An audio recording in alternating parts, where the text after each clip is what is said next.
26 जनवरी 1992 भारत के इतिहास का वह ऐतिहासिक दिन जब जम्मू कश्मीर में आतंकवाद अपने घुटनों पर आ गया था। जब आतंकवादियों से जान की धमकी मिलने के बावजूद आज के पीएम मोदी ने श्रीनगर के लाल चौक में तिरंगा फहराया था और जब पाकिस्तान को भारत ने अपनी ताकत की झलक दिखाई थी, उस वक्त नरेंद्र मोदी ने अपने भाषण में ये कहा था, 26 जनवरी को परसों अब चंद घंटे बाकी हैं, लाल चौक में फैसला हो जाएगा किसने अपनी मां का दूध पिया।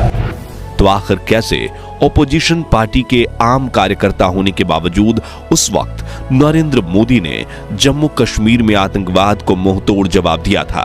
उसी साल टेंट में विराजित रामलल्ला के सामने उन्होंने कौन सी प्रतिज्ञा ली थी और जब वो आध्यात्म की तलाश में हिमालय गए थे तब उनके गुरुजी ने उन्हें कौन सा मंत्र दिया था, जानेंगे इस वीडियो में। लेकिन उससे पहले नए दर्शक जल्दी से चैनल को सब्सक्राइब कर दीजिए। दरअसल साल 1992 में जम्मू कश्मीर में आतंकवाद अपने चरम पर था।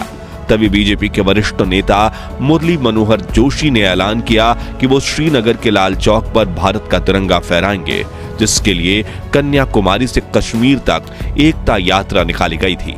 लेकिन साथियों, आतंकवादियों ने इस रैली में शामिल होने वाले नेताओं को जान की धमकी दी थी।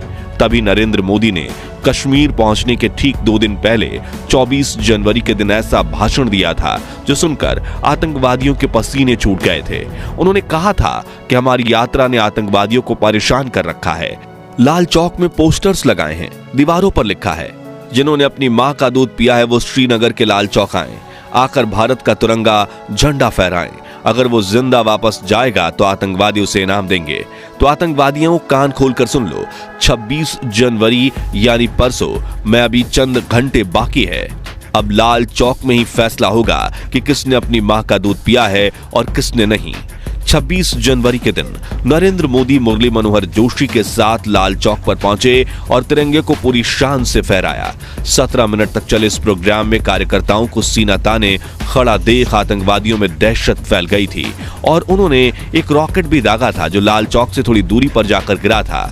5 से 10 फीट की दूरी पर गोलियां भी चलाई गईं, लेकिन देशभक्तों के हौसले के आगे सब कुछ फेल हो गया।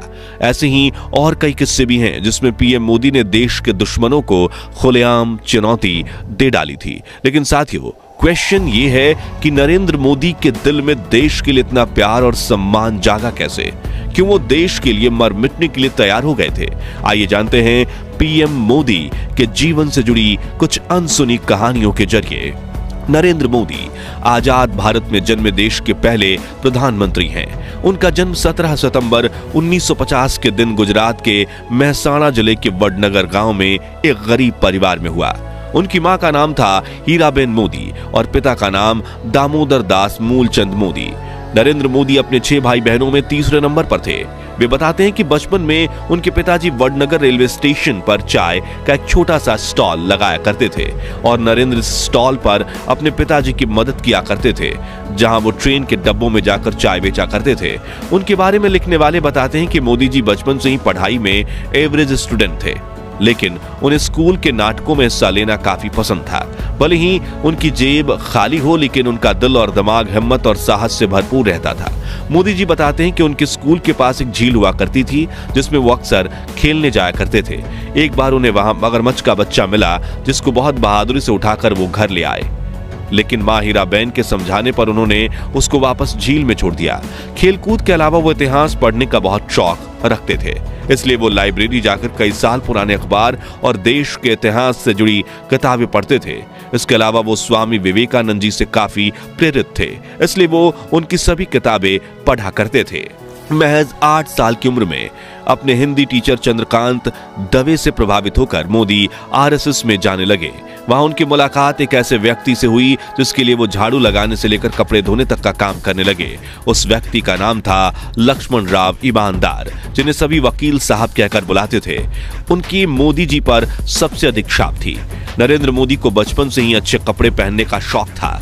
हालांकि वो कभी महंगे कपड़े नहीं खरीदते, लेकिन साफ सुथरा रहना उनकी खूबी थी।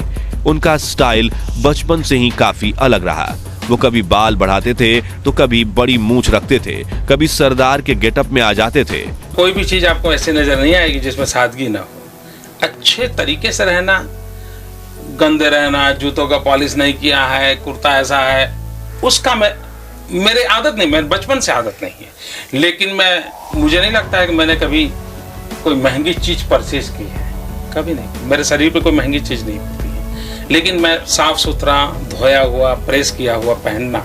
12 वर्षीय नरेंद्र मोदी के दिल में देशभक्ति तब जाग उठी जब 1962 में भारत और चीन के बीच भयंकर युद्ध छिड़ गया था, जिसमें भारत की हार ने 12 साल के नरेंद्र मोदी को झकझोर कर रख दिया और उन्होंने देश की सेवा करने के लिए सेना में भर्ती होने की ठान ली। मगर पैसों की कमी होने की वजह से वो आर्मी स्कूल तो नहीं जा पाए, लेकिन उन्होंने एनसीसी ज्वाइन कर ली। फिर 1965 में हुई इंडो पाक जंग के दौरान उन्होंने भारतीय सैनिकों की काफी सेवा की थी।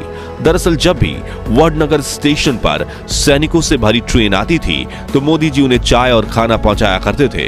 बचपन से ही स्वामी विवेकानंद को अपनी प्रेरक मानने वाले नरेंद्र मोदी 1967 में अपना पारिवारिक जीवन त्याग कर स्वामी विवेकानंद की दीक्षा लेने दीक्षा मठ जा पहुंचे, लेकिन उन्हें वहां दीक्षा नहीं दी गई क्योंकि रामकृष्ण मिशन का सन्यासी बनने के लिए उनका ग्रेजुएट होना जरूरी था। वो नहीं थे, मगर दुखी होने के बजाय वो आध्यात्म की तलाश में हिमालय जा पहुंचे, जहां उनके साथ कुछ ऐसा हुआ जिसकी बदौलत ही आज मोदी प्रधानमंत्री हैं। कहा जाता है कि हिमालय की घाटियों में नरेंद्र मोदी को एक साधु मिले थे, जिनके शिष्य बनकर उन्होंने तपस्या करना शुरू किया। इसके साथ भगवा वस्त्र और कमंडल लेकर इन्होंने कई राज्यों में यात्रा करना शुरू किया। इसी बीच एक दिन इनके गुरुदेव ने इन्हें बुलाया और कहा कि बालक नरेंद्र, तुम कर क्या रहे हो? नरेंद्र कुछ समझ नहीं पाए। तभी गुरुजी बोले, तुम्हारे पास 2 रास्ते हैं। अगर तुम तपस्या करो और तपस्वी जीवन जियो तो तुम ऋषि बन जाओगे, लेकिन नियति ने तुम्हें दूसरी चीज के लिए चुना है, जिसके लिए तुम इस दुनिया को त्याग कर फिर संसारिक जीवन में आ जाओ, जहां तुम राज ऋषि कहलाओगे। इसलिए वो पहले केदारनाथ, फिर से दिल्ली, राजस्थान और राजकोट से होते हुए वडनगर में वापस आए और कुछ दिन परिवार के साथ रहकर फिर अहमदाबाद आ गए। घर छोड़ने को लेकर उन्होंने एक इंटरव्यू में ये कहा था, 17 साल की आयु में घर छोड़ दिया। स्कूली शिक्षा के बाद मैं निकल गया। वो तब से लेकर के आज तक मैं भटक रहा हूँ नई चीजें पाने के लिए। जहां उन्होंने चाय के कैंटीन में काम करने के साथ आरएसएस ज्वाइन कर लिया और एक प्रचारक के रूप में काम करना शुरू किया। फिर 1975 में जब इंदिरा गांधी ने कई राजनीतिक कारणों की वजह से राज्य में आपातकाल लगा लिया था, उस वक्त भी मोदी जी सरदार के रूप में पुलिस से छुपकर सरकार की नीतियों का विरोध करते रहे। साल 1985 में नरेंद्र मोदी ने बीजेपी में आधिकारिक एंट्री ली और पार्टी के प्रचार प्रसार में जुड़ गए। लाल कृष्ण आडवाणी को मोदी जी का राजनीतिक गुरु माना जाता है।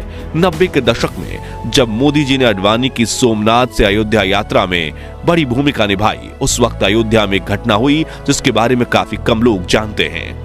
बताया जाता है कि 1992 में नरेंद्र मोदी अपने 2-4 साथियों के साथ नंगे पांव अयोध्या में रामलल्ला के टेंट में पहुंचे, जहां प्रभु श्री राम को कड़ी तपस्या करते हुए देख वो काफी भावुक हो गए। उस वक्त उन्होंने भगवान राम की सौगंध खाते हुए प्रतिज्ञा ली थी कि मैं दोबारा आपके दर्शन करने तभी आऊंगा जब आप भव्य मंदिर में विराजमान हो जाएंगे। इस बात को 32 साल हो गए, लोग भूल गए, लेकिन नरेंद्र मोदी नहीं।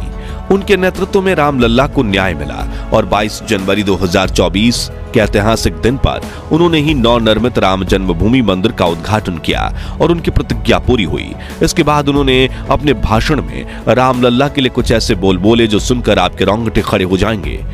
राम भारत की आस्था है, राम भारत का आधार है, राम भारत का विचार है, राम भारत का विधान है, राम भारत की चेतना है, राम भारत का चिंतन है, राम भारत की प्रतिष्ठा है, राम भारत का प्रताप है, राम प्रवाह है, राम प्रभाव है, राम नेति भी है, राम नीति भी है, राम नित्यता भी है, राम निरंतरता भी है, राम विभु है, विशद है, राम व्यापक है, विश्व है, विश्वात्मा है।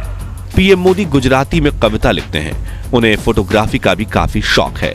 बहुत कम लोग ये जानते हैं कि पीएम मोदी अमेरिका से पब्लिक रिलेशन और इमेज मैनेजमेंट का 3 महीने का कोर्स कर चुके हैं।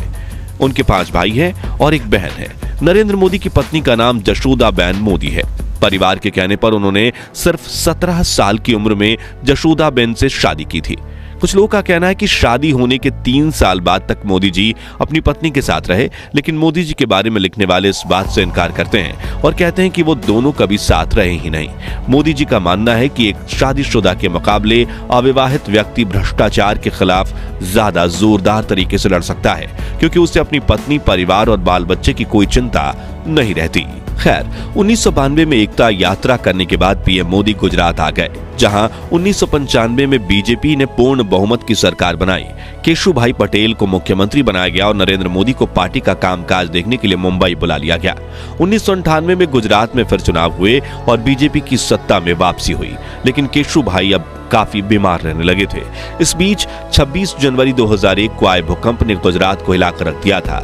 लोग सरकार से निराश हो चुके थे। तभी केंद्र में एनडीए की सरकार थी और प्रधानमंत्री थे अटल बिहारी वाजपेयी, जिन्होंने मोदी जी से कहा, तुम्हें दिल्ली छोड़कर गुजरात जाना चाहिए। पहले तो मोदी जी ये बात समझ नहीं पाए, लेकिन फिर उन्हें पता चला कि वाजपेयी उन्हें गुजरात का मुख्यमंत्री बनाना चाहते हैं और गुजरात आने के बाद 7 अक्टूबर 2001 के दिन नरेंद्र मोदी को गुजरात के मुख्यमंत्री के रूप में नियुक्त कर लिया गया, जहां उन्होंने 4 बार लगातार जीत हासिल करके करीब 13 साल तक गुजरात के मुख्यमंत्री का पद संभाला। और फिर साल 2014 में बीजेपी ने केंद्र में भारी बहुमत के साथ जीत हासिल की और 26 मई 2014 के दिन नरेंद्र मोदी बने भारत के प्रधानमंत्री। तो दोस्तों, आज के लिए बस इतना ही। अगर आप इस वीडियो का पार्ट 2 देखना चाहते हैं, जिसमें हम प्रधानमंत्री बनने के बाद मोदी जी के जीवन के रोमांचक सफर की बात करेंगे, तो कमेंट बॉक्स में पार्ट 2 जरूर लिखिए। वीडियो अच्छा लगा हो तो इसे लाइक और शेयर जरूर कर दीजिए। ऐसी ही रोमांचक वीडियोस देखते रहने के लिए हमारे चैनल को सब्सक्राइब करके पास वाली घंटी जरूर बजा दीजिए। धन्यवाद।